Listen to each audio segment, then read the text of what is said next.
오늘 우리에게 주시는 하나님의 말씀은 신약성경 디모데전서 1장 12절에서 17절 336쪽의 말씀입니다.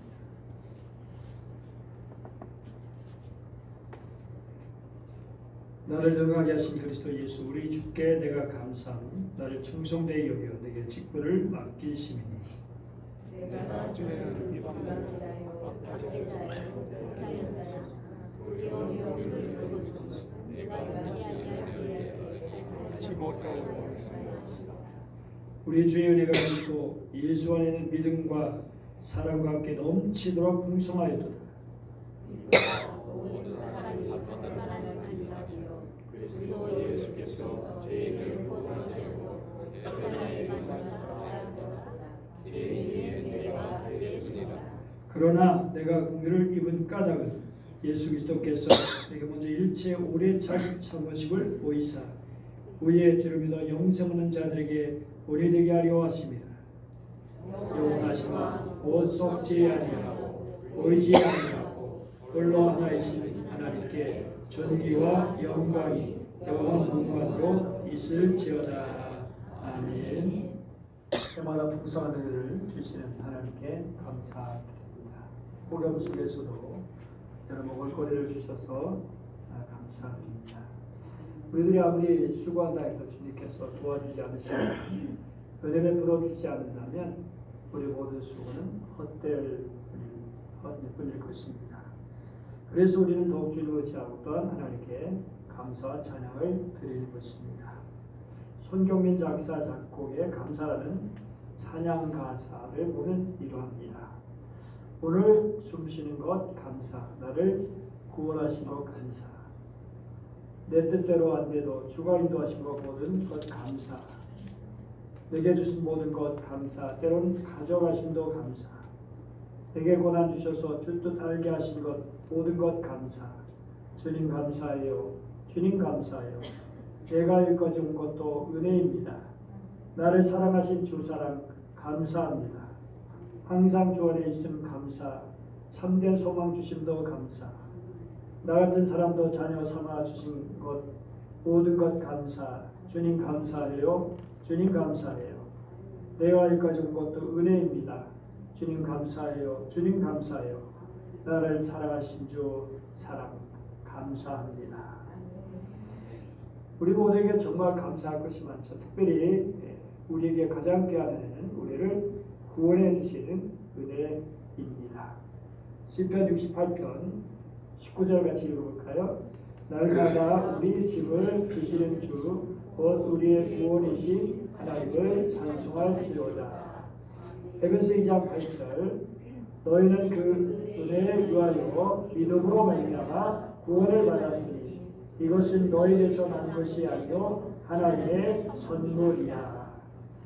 하나님께서 독생자 예수 그리스도를 보내주셔서 우리의 죄짐을 비롯한 우리 인생의 여러 가지 짐들을 대신 져주시고 우리를 죄에서 각종 문제에서 건져 주셔서 구원해 주십니다. 그러므로 우리 마땅히 감사하며 찬양해야 할 것입니다. 사도바울은 본문에서 예수 그리스도를 핍박하던 자리에서 만나서 자기를 만나 주셔서 구원해 주신 것도 너무너무 감사한데 영광스럽게도 사도의 직분을 주신 것, 또 그 직분을 감당할 수 있는 능력을 주신 것에 대해 감사하며 간증하고 있습니다. 12절 같이 읽어볼까요? 나를 능하게 하신 그리스도 예수 우리 주께 내가 감사하며 나를 충성되이 여겨 내게 직분을 맡기시니. 그게 하나님께서 자기의 직분을 주셨다는 것을 감사하는데 세 가지 직분에 대한 자세가 나옵니다. 첫째, 직분은 하나님의 절대 주권 속에 주어진 것이라는 것입니다. 하나님께서 내게 직분을 맡기셨다. 내가 얻으려고 해서 쟁취하는 것이 아닙니다. 직분은 하나님께서 사람을 통해서 맡겨주시는 것입니다. 요한복음 15장 16절 너희가 나를 택한 것이 아니요 내가 너희를 택하여 세웠나니. 여기 직분이란 말 헬라말로 디아코노스인데 이것은 영어로는 서비스죠. 섬김이고 봉사입니다. 교회 직분은 계급이 아니라 섬기고 봉사하고 헌신하는 것입니다. 그럴 때 그 직분이 하나님의 축복의 통로가 되는 것이죠. 미국의 감리교 신학자였던 토마스 오덴이라는 분이 있는데 그는 목회 신학에서 이런 말을 했습니다. 목사는 장로와 집사와 교인들을 섬기는 자요. 장로는 집사와 교인들을 섬기는 자다. 그런데 예수 공동체는 그보다 더 달라야 합니다. 목사가 장로와 집사와 교인들을 섬기는 자라면 장로도 목사와 동료 장로와 집사와 교인들을 섬겨야 하고 교인들은 목사로부터 장로와 집사와 같은 교인들을 섬겨야 합니다. 이것이 주님께서 가르쳐주신 정신입니다. 특별히 오늘 나를 충성되이 여겨서라고 말씀하고 있어요. 직분을 주셨는데 충성되이 여겨서 주셨다. 이것은 믿을만하게 여긴다. 충성되이라는 말이 그런 뜻입니다. 하나님께서 나를 믿을만하게 여겨주셔서 다시 말해서 나를 믿어주셔서 직분을 주셨다는 것입니다. 얼마나 감사한 일입니까? 사람이 믿어주는 것도 고마운 일인데 하나님께서 믿어주시고 하나님께서 인정해 주시는 것입니다. 여러분 개인이나 나라나 신뢰 믿어주는 것이 얼마나 중요합니까? 그런데 이것이 깨졌을 때 큰 문제가 발생하게 됩니다. 우리는 최근에 미국 이민 당국의 단속으로 조지아주 현대차 LG 에너지 솔루션 배터리 공장에서 약 300명의 한국인이 그토록 수모를 겪으며 구금된 사건을 보면서 아연칠색했습니다. 그런데 돌아올 때 트럼프 대통령이 미국 잔류를 권하며 그래서 하루가 이제 출발이 미뤄졌다고 합니다. 노동자 중 일부가 남아 미국인 근로자들을 훈련시키기를 원했다는 것입니다. 그런데 이에 대해서 이런 댓글들이 실렸습니다.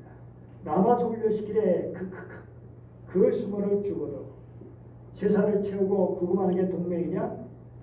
남아서 기술을 가르치라고 왜 쇠사슬을 차고 가르치라 할 건가? 우리를 인간이야의 노예 취급했다. 절대로 잊지 못한다. 도와주러 갔는데 쇠사슬을 채우고 수갑 채운다고? 언젠간 복수할 것이다. 등 우리 국민의 성난 마음을 이런 댓글을 통해서 보여주고 있습니다. 정말 근본적인 신뢰가 과연 미국이란 나라가 우리의 동맹 맞는가? 믿을 수 있는 나라인가라는 신뢰가 우리나라뿐만 아니라 전 세계 여기저기 많은 나라에서 그런 의문을 던지고 그래서 미국을 피할 수 없는 많은 그런 정말 손해를 보고 있는 현실입니다. 여러분이 믿는 하나님은 어떤 분이신가요? 일방적이고 자기 의지만 관철한다든지 자기 욕심만을 채우는 그런 분이신가요? 아닙니다. 우리 하나님은 배려를 잘하시고 용서해 주시되 기억조차 하지 않으시고 인간들의 하소연 외침도 잘 들어주시고 자상하고 친절하신 분이십니다. 사랑과 정의와 평화의 하나님이시죠. 그래서 하나님 믿는다는 것은 참으로 복되고 아름다운 일입니다. 이런 하나님을 깊이 경험한 사람이 바로 사도 바울입니다. 그는 자신의 과거를 생각해보면 도저히 구원받을 자격도 더욱이 직분을 받을 자격도 없는데 자신을 구원해 주시고 더욱이 믿어주셔서 직분까지 주셨으니 너무도 감사했던 것입니다. 모든 것이 은혜요 사랑입니다. 그래서 그는 마음속 깊이 내가 너무 부족하지만 정말 힘써 섬겨야겠구나. 감사한 마음으로 내게 주신 직분을 잘 감당해야 하겠구나 라는 생각이 절로 들었을 것입니다. 그래서 그는 고린도전서 4장 2절에서 이렇게 말합니다. 시작. 그리고 맡은 자들에게 구할 것은 충성이니라. 관리인에게 요구하는 것은 진실성입니다. 근데 이것은 너희들 그러니까 충성해라 그런 얘기를 하려는 것이 아닙니다. 1차적으로는 사도 바울 너희들이 우리에게 요구해야 될 것은 충성이다. 신실합니다. 라고 말하는 것입니다. 그리고 이것은 모든 직분자들이 또 마찬가지죠. 하나님께서 요구하시고 또 사람들이 요구하는 것으로 하는 것입니다. 정말 하나님께서 우리에게 직분을 주시고 이제 충성, 신실성을 요구하십니다. 내가 너를 믿어주지 않았니? 그러니 이제 정말 믿을 수 있는 사람으로 살아가라. 그래서 사도 바울은 충성되게 직분을 감당했습니다. 그의 고백을 들어보시죠. 사도행전 20장 24절 나의 달려갈 길과 주 예수께 받은 사명 곧 하나님의 은혜의 복음 증거하는 일을 마치려 하면 나의 생명을 조금 더 귀한 것으로 여기지 아니하노니 이 얼마나 귀한 일입니까? 하나님께서 우리에게 주신 직분을 소리 여겨도 그만, 안 해도 그만이 아니라 정말 소중히 여겨서 감사와 감격스러운 마음으로 충성할 때 우리 주님께서 얼마나 기뻐하시겠습니까? 내가 너를 믿어준 보람이 있구나. 내가 너에게 직분을 준 것이 전혀 헛되지 않았구나. 이렇게 주님이 칭찬하실 때 또 우리 주님이 우리에게 있는 생각, 우리에게 있는 기쁨, 우리의 기쁨을 얼마나 크겠습니까? 또 이렇게 말씀하죠. 나를 등하게 한 그리스도 예수 우리 주께 내가 감사하고 세번을 보니까 내가 맡은 일을 감당할 수 있도록 힘을 주신 우리 주 그리스도 예수께 나는 감사합니다. 자기의 힘이 아니라 주님께서 주시는 능력으로 그 일을 감당했죠. 나는 부족한데 이 직분을 제대로 감당할 수 있을까? 걱정하는 분들이 있을 수 있습니다. 자신이 부족하고 아예 어떤 분은 직분을 맡지 않으려는 분도 있습니다. 그런데 여러분, 우리 하나님 앞에서는 부족하지만 직분을 주시는 동시에 능력도 주신다는 것을 아십니까? 교회는 세상 지식을 가지고 하는 일이 아닙니다. 오히려 세상 지식이 많은 사람이 교회에 소극적일 수 있습니다. 어떤 분은 교회를 하기가 힘들다고 합니다. 물론 당연히 힘든 면이 있습니다. 십자가를 지는 거에 쉽습니까? 그러나 주님은 말씀하십니다. 시작. 수고하고 무거운 짐진 자들아 다 내게로 오라. 내가 너희를 쉬게 하리라. 나는 마음이 온유하고 겸손하니 나의 멍에를 내고 내게 배우라. 그리하면 너희 마음이 쉼을 얻으리니 내 멍에는 쉽고 내 짐은 가벼움이라. 주님 주신 사명을 감당하다가 힘들고 지칠 때 어떻게 해야 합니까? 주님께 나가 무릎을 꿇어야죠. 주님 힘듭니다. 주님 어렵습니다. 주님 감당하기 벅찹니다. 나의 능력이 너무나 부족합니다. 그런데 주님께서는 우리에게 능력을 주시고 우리에게 쉼을 주십니다. 마태복음 4장 19절 말씀입니다. 시작. 말씀하시되 나를 따라오라. 내가 너를 사람을 얻는 어부가 되게 하리라 하시니 그들이 곧 그물을 버려두고 예수를 따르니라. 뭐라고 되어 있죠? 내가 너희로 되게 하리라. 너희가 애써라. 너희 사람을 얻는 어부가 되도록 힘써야 된다. 라고 말씀하지 않으시고 내가 되게 하리라. 라고 주님은 말씀하십니다. 그러니까 당연히 나를 따라오면 된다는 거예요.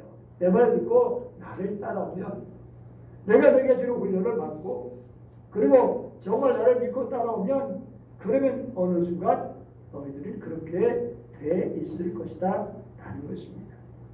사도 바울은 자신의 충성되어 여기가 직분을 주신 것에 감사하면서 과거 자신이 어떤 사람인지를 간증하고 있습니다. 내가 전에는 비방자요 박해자요 폭행자였으나 이것은 단순한 겸손한 표현이 아닙니다. 뼛속까지 사무친 자기 인식이며 냉정한 사실의 고백입니다. 비방이라는 말은 중상 모독했다입니다. 블레스미. 정말 신성 모독했다라고 하는 것이죠. 자기는 하나님을 위한다고 했어요. 하나님을 잘 섬긴다고 했어요. 그런데 결과적으로 자기가 하나님을 신성 모독했어요. 하나님을 모독했어요. 하나님의 독생자 예수 그리스도를 중상 모독했어요. 하나님의 권위를 거슬렀던 거예요. 그러니 얼마나 자기가 잘못했는지 이렇게 뼈저리가 느끼게 되었던 거죠. 또 그는 박해자죠. 뭐 말할 필요 없죠. 스데반을 죽음으로 내몰았고 남자 여자를 가리지 않고 그리스도인들을 감옥에 끌고 갔던 조직적인 핍박자였습니다. 사도행전 9장 그의 박해 모습을 보여주고 있어요. 사울이 주의 제자들에 의하여 여전히 위협과 살기가 등등하여 대성에 가서 다메섹 여러 회당에 가져갈 공물을 청하니 이를 만일 그 도를 따르는 사람 만나면 남녀를 막론하고 결박하여 예루살렘을 잡아오려 하였다라는 것입니다. 또한 그가 폭행자였습니다. 능욕하는 자, 해를 끼치는 자, 비난하는 자, 폭력을 행사하는 자, 그리스도를 학대하고 모욕하고 잔인한 폭력을 행사하는 자였습니다. 그렇습니다. 사도 바울이 사울이었을 때 복음 전파를 방해하고 심지어 이스라엘 지역을 넘어서까지 박해하려고 했던 열성적인 핍박자, 악독한 포악한 사람이었습니다. 그런데 어떻게 이런 사람이 진짜 사도가 된 것일까요? 어떻게 그런 귀한 직분을 갖게 된 것일까요? 그는 고백합니다. 도리어 긍휼을 입은 것은 내가 믿지 아니할 때 알지 못하고 행하였습니다. 어거스틴 고백록, 즉 참회록에서 이렇게 말해요. 하나님, 내가 말하는 것, 생각하는 것, 행하는 것 어느 하나 죄 아닌 것이 있었습니까? 어거스틴 그야말로 천재입니다. 수사학과 철학에 능통한 사람이었어요. 그런데 그의 마음은 명예욕, 정욕의 노예가 돼서 하나님으로부터 끊임없이 도망치고 있었습니다.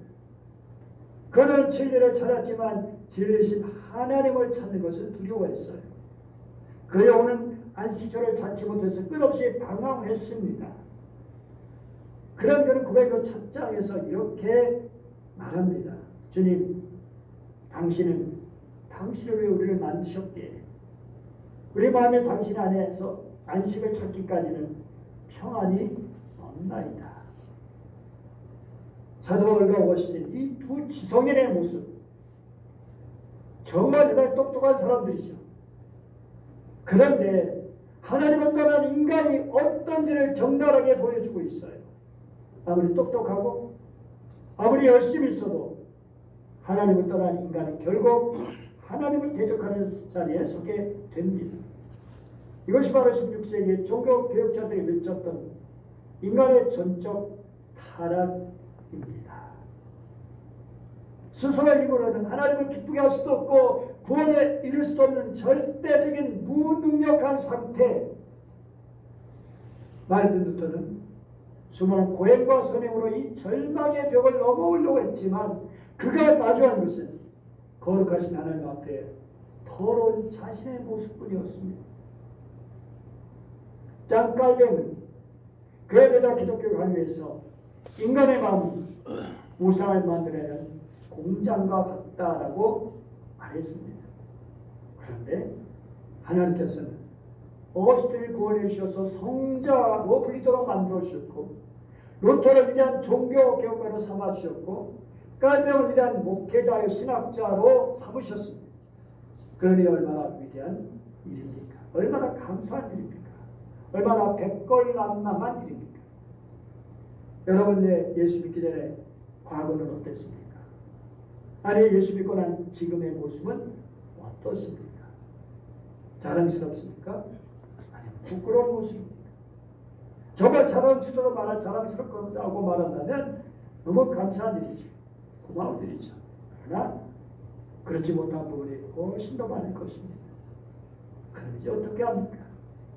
사랑하는 여러분, 하나님의 은혜의 줄을 붙잡으시기 바랍니다. 하나님의 긍휼의 줄을 붙잡으시기 바랍니다. 그리고 새 사람으로 살기를 소원해 보십시오. 하나님, 정말 하나님 원하시는 사람으로 살고 싶습니다. 진정 하나님의 자녀로 살고 싶습니다. 부끄럽지만 귀한 직분을 맡게 된 사도 바울은 이렇게 고백했습니다. 같이 읽어볼까요? 우리의 죄의 은혜가 그리스도 예수 안에는 믿음과 사랑과 함께 넘치도록 풍성하였도다. 이쁘다 이 모든 사람이 받을 만한 이 말이요 그리스도 예수께서 죄를 구하시려고 세상에 임하셨다 하였도다. 넘치도록 풍성하신 주님의 은혜, 어메이징 그레이스, 놀라운 은총이죠. 죄를 구원하시려고 세상에 임하신 예수님, 이런 주님의 풍성하신 은혜를 입은 바울은 나가 현재 더 나아가서 현재 자신의 모습을 되돌아보며 이런 충격적인 고백을 합니다. 뭐라고 고백하죠? 죄인 중에 내가 괴수니라. 20세기 위대한 신학자 칼바르트는 그의 비능의적인 저서 로마서 강해에서 이렇게 말했어요. 하나님과 인간 사이에는 무한한 지적 차이가 있다. 인간이 쌓아올린 밤의 탑 결코 하늘에 닿을 수 없죠. 하늘에 닿고 하늘에 닿아서 그래서 하나님께 따지자는 거예요. 하나님께서 더 이상 홍수 같은 심판 못하게 막자는 거예요. 그런데 그 답이 하늘에 닿을 수 있겠어요? 인간의 노력으로 하나님께 갈 수 있겠습니까? 그래서 하나님께서 친히 이 땅에 내려오셔야 했던 것입니다. 바울의 결심은 인간이 하나님을 찾아가는 과정이 아니라 하나님께서 인간을 찾아와서 그의 삶의 침투에 들어오시는 계시의 사건이었습니다. 이름하여 압도적인 찾아오심. 1세기 최고의 기독교 변증가 C.S. 루이스의 경험과도 맞닿아 있습니다. 그는 젊은 시절 완고한 무신론자였습니다. 그는 지성적으로 기독교의 허점을 파고들면서 하나님 없는 세계 안에서 안주하려고 했습니다.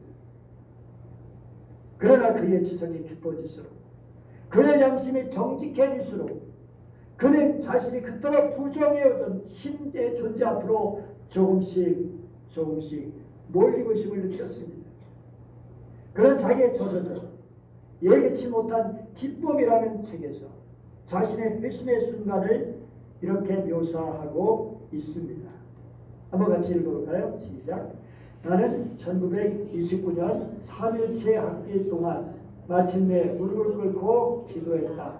아마 그날 밤 영국 전역을 통틀어 나보다 더 의기소침하고 나지 못해 회심한 사람은 없었을 것이다. 실의 소나기에 들어간 탕자는 느릿느릿 마음 내키지 않는 걸음으로 눈길을 이리저리 돌리며 고향으로 돌아왔다. 이것은 자신이 하나님을 찾았다고 말하지 않아요.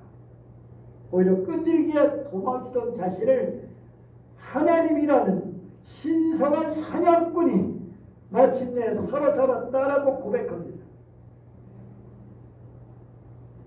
바로 이것이 오직 은혜입니다. 은혜는 내가 선택하는 것이 아니에요. 내가 동의해서 주어지는 것이 아니에요. 내가 받고 싶어요. 나에게 주세요. 뭐 주고 싶지 않으면 주지 마시고. 그게 아니라 나의 모든 저항을 무너뜨리고 나를 사로잡는 하나님의 능력입니다. 바울이 경험한 넘치도록 풍성한 은혜, 그의 죄악의 땀을 무너뜨리고 그의 인생을 완전히 뒤집어 버린 거대한 해일과도 같았습니다. 여러분 인생에도 이런 압도적인 은혜의 만남이 있었습니까? 혹시 지금도 그 은혜의 손길을 피해서 도망치고 계신 분은 없습니까? 사랑해요. 그러면 하나님께서 그에게 그런 긍휼의 은혜를 베풀어 주신 이유가 무엇일까요? 그를 구원해 주신 이유가 무엇일까요? 16절입니다. 시작.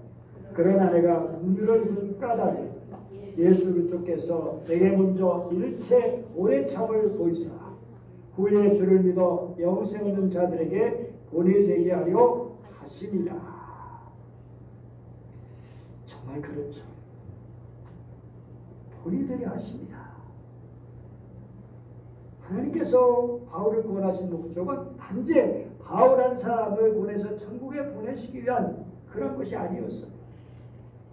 하나님께서는 바울을 하나의 본으로 삼으셔서 견본, 복사, 모방을 위한 소모, 모델하우스로 삼으셨다는 거예요. 모델하우스, 견본 주택이죠. 하나님께서 바울이라는 사람을 통해서 온 세상에 그리고 앞으로 온 세대에게 일종의 전시회를 열고 계신 거예요. 봐라, 이것이 내 아들 예수 그리스도의 능력이다. 이것이 나의 오래 참과 자비가 어느 정도에 보여주는 증거물이다. 나는 교회를 파괴하던 최악의 죄인조차 이렇게 위대한 사도로 만들 수 있다.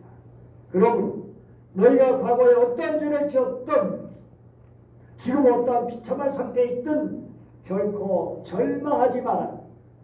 바울에게 임했던 나의 은혜가 너희에게도 임할 수가 있다. 사랑하는 성도여, 하나님께서 우리의 연약하고 보잘것없는 인생을 당신의 은혜를 담는 그릇으로, 당신의 사랑을 보여주는 모델하우스로 사용하시기를 원하십니다. 우리 가정에서, 여러분의 직장에서, 여러분의 거하는 곳에서 사람들은 여러분의 삶을 보고 모델하우스를, 여러분의 모델하우스를 보고, 여러분의 삶이라는 모델하우스를 보고 하나님 나라의 영광을 엿보게 될 것입니다. 저 사람을 보니 하나님은 정말 살아계십니다. 저 사람의 상처를 회복시켜주신 하나님이라면 나의 아픔도 만져주실 수 있겠구나. 지금도 제가 잊지 않는 것이 우리 아버님께서 저를 보고 하신 말씀이 하나님께서 살아계신가 보구나. 제가 은행에 합격했다고 그거 가지고 하나님이 살아계신가 보다. 그렇게 믿지 않던, 교회 나면 그렇게 싫었던 분이 입에서 그런 말이 나오더라고요. 합격했다는 기쁨보다는 그 고백이 얼마나 기쁜지 아직도 기억을 하고 있습니다. 사랑해요.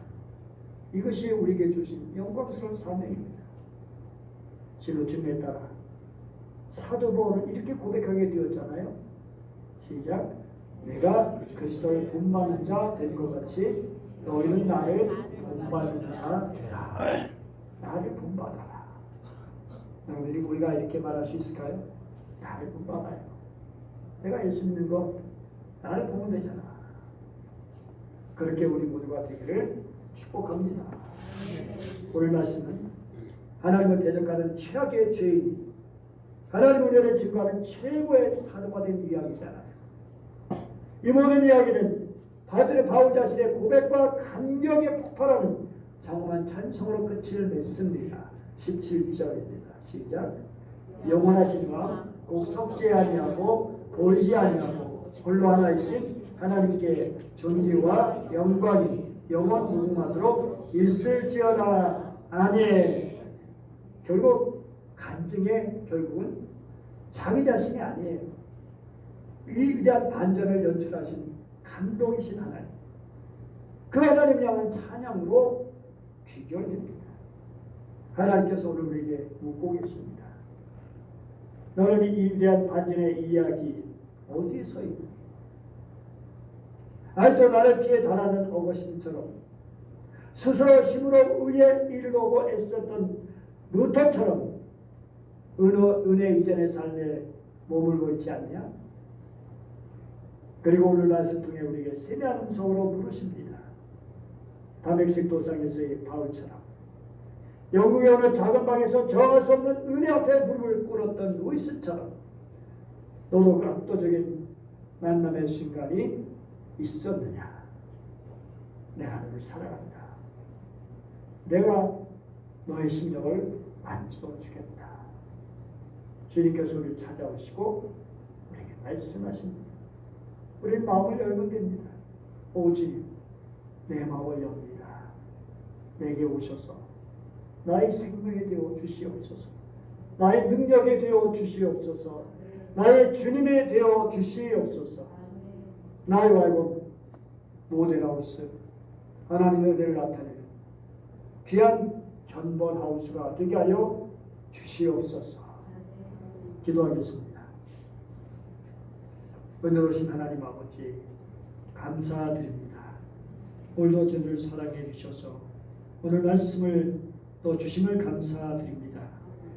사도 바울을 특별히 사랑해 주신 주님께서 오늘 우리도 특별하게 사랑하신 줄 믿습니다.